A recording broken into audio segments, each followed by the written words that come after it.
நீங்கள் ஒர்க் பண்ணுற பர்சனாக இருக்கலாம், இல்லை நியூ ஸ்கில் லேர்ன் பண்ணுற பர்சனாக இருக்கலாம், இல்லை ஒரு ஸ்டூடெண்ட்டாக இருக்கலாம். இப்படி எந்த கேட்டகரியில் இருந்தாலும் நீங்கள் உங்களோட ஒர்க்கில் ஃபோக்கஸ்டாக இல்லை அப்படின்னா நீங்கள் எதிர்பார்க்குற ரிசல்ட் உங்களுக்கு கிடைக்காது. போன வீடியோவில் நம்மளோட ஒர்க்கை எப்படி தாறுமாற இன்க்ரீஸ் பண்ணுறது அப்படின்றதுக்கு 5 டெக்னிக்ஸ் ஷேர் பண்ணுறதா உங்கள்கிட்ட சொல்லியிருந்தேன். ஆனால் சாரி கைஸ், என்னால் 3 டெக்னிக்ஸ் மட்டும் தான் ஷேர் பண்ண முடிஞ்சுது. இன்னும் நீங்கள் அந்த வீடியோ பார்க்கல அப்படின்னா டோன்ட் வரி, இந்த வீடியோட டிஸ்கிரிப்ஷனில் அந்த வீடியோக்கான லிங்க் ஆட் பண்ணுறேன். இங்கே கார்ட்லேயே நான் உங்களுக்கு ஆட் பண்ணி வைக்கிறேன், செக் பண்ணி பாருங்கள். இந்த வீடியோவில் பேலன்ஸ் இருக்க அந்த 2 டெக்னிக்ஸும் உங்கள் கூட ஷேர் பண்ணுறேன்.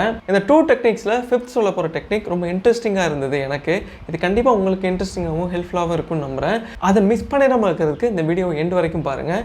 ஓகே கைஸ், வீடியோக்குள்ளே போகலாம். 4th tip, the colour coder hack. எனக்கு ரொம்ப கன்ஃபியூஸாக இருக்குது, ஏன்னா எனக்கு நிறைய ஒர்க் இருக்குது, எதை ஸ்டார்ட் பண்ணணும்னு தெரியல அப்படின்ற ஒரு கன்ஃபியூஸ் ஸ்டேட்டில் இருந்தீங்கன்னா இங்கே தான் இந்த கலர் கோடர் ஹேக்கை அப்ளை பண்ணணும்.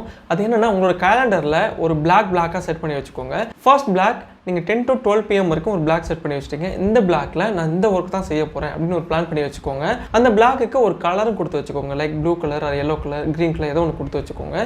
நெக்ஸ்ட்டு 12 to 1 PM வந்து பிரேக் எடுக்க போகிறீங்க அப்படின்னா அந்த பிரேக்குக்கான கலர் வந்து கொடுத்து வச்சுக்கோங்க.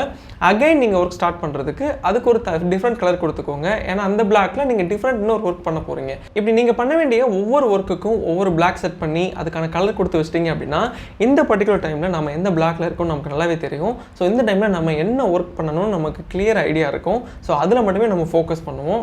மற்ற ஒர்க் பற்றி நம்ம அதிகமாக கவலைப்பட மாட்டோம், ஏன்னா அதுக்கான டைம் பிளாக் அங்கே இருக்குது. அந்த டைம் வரும்போது நம்ம பார்த்துக்கலாம் அப்படின்னு இதில் நம்ம ஃபோக்கஸ் பண்ணுறதுக்கு இந்த மெத்தட் நமக்கு ரொம்ப ரொம்ப ஹெல்ப் பண்ணும். நாம் இவ்வளோ நேரமாக எதிர்பார்த்துட்டு இருந்த அந்த 5th டிப் வந்தாச்சு. அது என்னென்னா, have a resume plan. 2018 Sophie Leroy ஒரு பேப்பர் ரிலீஸ் பண்ணார்.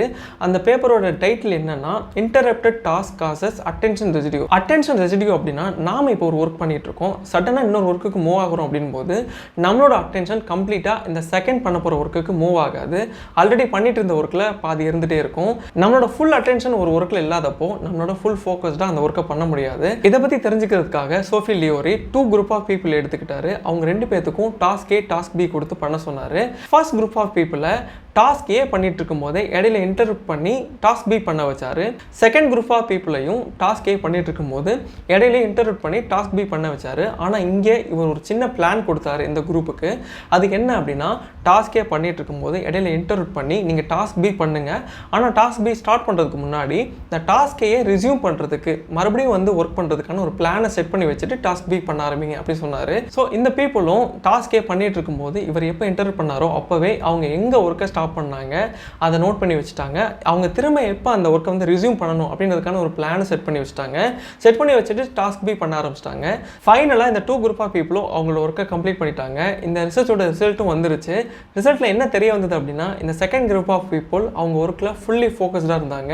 அவங்களோட ஒர்க் பர்ஃபார்மன்ஸ் பயங்கரமாக இன்க்ரீஸ் ஆகிருக்கு அப்படின்னு தெரிய வந்தது.